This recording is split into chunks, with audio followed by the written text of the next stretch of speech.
اعوذ باللہ من الشیطان الرجیم بسم اللہ الرحمن الرحیم وَلَقَدْ جِئْتُمُونَا فُرَادًا، اور پھر قیامت کے دن کہا جائے گا آ گئے ہو ہمارے پاس اکیلے اکیلے، کوئی تمہارے ساتھ لاؤ لشکر نہیں، کوئی تمہارے ساتھ ساز و سامان نہیں، تمہارے وہ خدم و حشم نہیں، کوئی تمہارے حمایتی نہیں، کوئی جماعت و جمعیت نہیں، کیونکہ یہ بات آگے بھی کہی گئی ہے سورہ مریم میں، وَكُلُّهُمْ آتِيهِ يَوْمَ الْقِيَامَةِ فَرْدًا، قیامت کے دن ہر شخص کا جو محاسبہ انفرادی حیثیت میں ہوگا، اور ظاہر بات ہے اکیلا آدمی کھڑا ہوگا، نہ اس کے رشتہ دار ہیں، نہ ماں باپ ہیں، نہ اولاد ہیں، نہ بیوی ہے، نہ بیوی کے ساتھ اس کا شوہر ہے، اور نہ ساز و سامان ہے، خدم و حشم ہے، کچھ بھی نہیں۔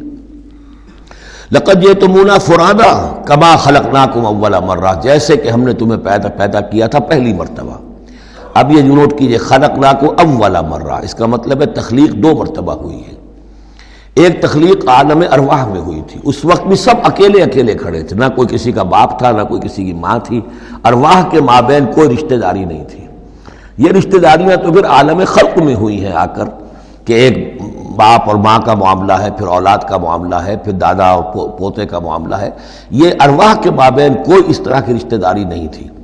تو جیسے کہ ہم نے تمہیں پیدا کیا تھا پہلی مرتبہ، کہ تمام انسان وہاں موجود تھے، فرق صرف یہ ہے کہ قیامت کے دن جب ہم کھڑے ہوں گے تو ہمیں ایک جسم بھی اور دیا جائے گا، لیکن جس وقت ہم تھے اللہ تعالیٰ کے پاس اس وقت عالم ارواح میں، اور جب ہم سے عہد لیا گیا تھا الست بربکم قالوا بلی، تو مجرد ارواح تھی، اس وقت کوئی جسم نہیں تھا۔ لیکن یہ کہ وہ جو اس کے اندر مشابہت ہے، کہ جیسے اس وقت بھی حضرت آدم سے لے کر ان کی نسل کے آخری انسان تک جو دنیا میں ہوگا قیامت تک، وہ سب کے سب ان کی ارواح موجود تھیں، اسی طریقے سے قیامت کے دن بھی یہ سب کے سب کھڑے ہوں گے۔ وَتَرَكْتُمْ مَا خَوَّلْنَاكُمْ، اور تم چھوڑ آئے ہو اپنے پیچھے جن چیزوں میں کہ ہم نے تمہیں لپیٹ دیا تھا۔ یہ اصل میں کیا ہے؟ میری ایک انا ہے، میری ایک روح ہے، وہ میرے جسم میں لپٹی ہوئی ہے۔ پہلا غلاف تو یہ جسم ہے، پھر اس غلاف کے اوپر کپڑوں کا غلاف ہے، کپڑوں کے اوپر پھر مکان کا غلاف ہے۔ ہم غلاف در غلاف جو ہے، ہماری جو اصل حقیقت ہے، وہ جو اصل نفس الامری ہے ہماری روح، وہ در حقیقت ان غلافوں میں لپٹی ہوئی ہے۔ تو جو بھی غلاف ہم نے تم پر چڑھا دیے تھے وہ سب چھوڑ آئے ہو، وراء ظہورکم، اپنے پیچھے۔ وما نرى معكم شفعاءكم الذين زعمتم انهم فيكم شركاء، اور ہم دیکھ نہیں رہے تمہارے ساتھ کہ تمہارے وہ سفارشی نہیں آئے جن کے بارے میں تمہیں گھمنڈ ہو گیا تھا کہ وہ تمہارے معاملے میں شریک ہیں، سفارش کریں گے، تمہیں بچا لیں گے، چھڑا لیں گے ہمارے محاسبے سے، ہماری پکڑ سے۔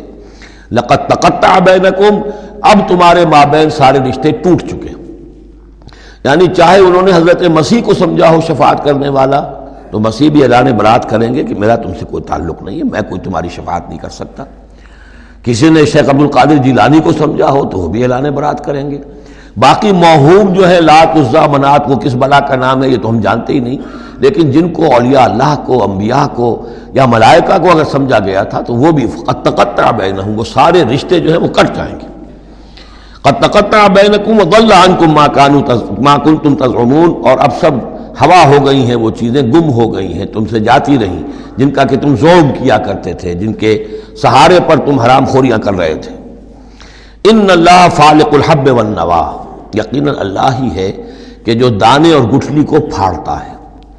دیکھیے عالم خلق کے اندر کیا شکل ہو رہی ہے کہ دانہ زمین میں ڈالا آپ نے، وہ پھٹتا ہے، اس میں سے دو کونپلیں سی نکلتی ہیں، یا آم کی گٹھلی ہے زمین میں دبائی ہے، گٹھلی پھٹے گی، اس میں سے دو پتے نکلیں گے۔ یہ کون کر رہا ہے؟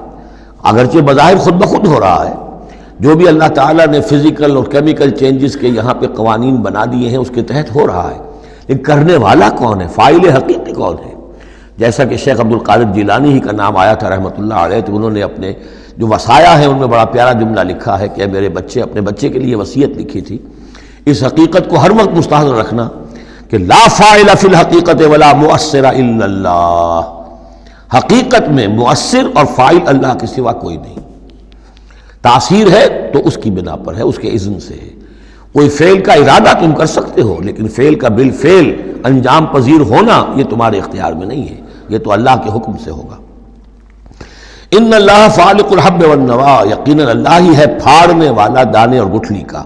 یخرج الحی من المیت ومخرج المیت من الحی، وہ نکالتا ہے زندہ کو مردہ میں سے، اور وہ نکالنے والا ہے مردہ کو زندہ میں سے۔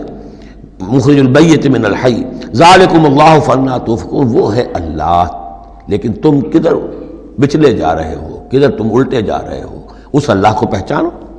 فالق الاصباح، اب یہ فلق دوسرا بھی ہے، وہ ہے صبح کا پھاڑنے والا، رات کی سیاہی کا پردہ چاک کر کے سپیدہ سحر کو نمودار کرنے والا۔ یہ بھی خود بخود ہو رہا ہے، زمین کی گردش ہے، جو بھی ہے اس کے تحت ہو رہا ہے، لیکن یہ بھی یہ نہ سمجھیں کہ یہ بھی اللہ تعالیٰ کے تصرف کے بغیر اور اس کی تدبیر کے بغیر ہے، بلکہ یہی ہوگا فالق الاصباح، صبح کی روشنی کا پھاڑنے والا۔ وجعل اللیل سکنا والشمس والقمر حسبانا۔ اب دیکھیے یہ ہے وہ آلاء اللہ، جن کے حوالے سے اللہ کی عظمت، اللہ کی صفات، اللہ کی قدرت، ان سب چیزوں کو نمایاں کیا جا رہا ہے۔ التذکیر بآلاء اللہ۔ وجعل اللیل سکنا، اس نے بنا دیا ہے رات کو سکون کی جگہ، سکون کا وقت۔ والشمس والقمر حسبانا، اور سورج اور چاند کو اس نے بنا دیا حساب کے لیے، وہ حساب کا ایک نظام ہے جس کے تحت چل رہے ہیں، اسی سے دن وجود میں آ رہے ہیں، رات وجود میں آ رہی ہے، اسی سے مہینے وجود میں آ رہے ہیں۔ ذالک تقدیر العزیز العلیم، یہ اندازہ ہے مقرر کیا ہوا اس ہستی کا جو العزیز ہے اور العلیم ہے، زبردست ہے اور سب کچھ جاننے والی ہے۔ وَهُوَ الَّذِي جَعَلَ لَكُمُ النُّجُومَ لِتَهْتَدُوا بِهَا فِي ظُلُمَاتِ الْبَرِّ وَالْبَحْرِ، اور وہی ہے کہ جس نے ستاروں کو بنا دیا ہے تمہارے لیے کہ ان سے تم راستہ پاؤ۔ اندھیری راتوں کے اندر قافلے چلتے تھے تو ستاروں سے وہ سمت معین کر کے چلتے تھے، اسی طریقے سے جہاز رانی ہوتی تھی سمندر میں تو آپ کو معلوم ہے ستاروں ہی سے وہ اپنا رخ معین کرتے تھے۔ لِتَهْتَدُوا بِهَا فِي ظُلُمَاتِ الْبَرِّ وَالْبَحْرِ، خشکی اور سمندر کی تاریکیوں میں تم ان ستاروں سے راستہ پاتے ہو۔ قد فصلنا الآیات لقوم یعلمون، ہم نے تو اپنی آیات کو واضح کر دیا، اس کی تفصیل بیان کر دی، کھول کھول کر بیان کیا ان لوگوں کے لیے جو علم رکھتے ہیں یا جو علم حاصل کرنا چاہیں۔ صدق اللہ العظیم۔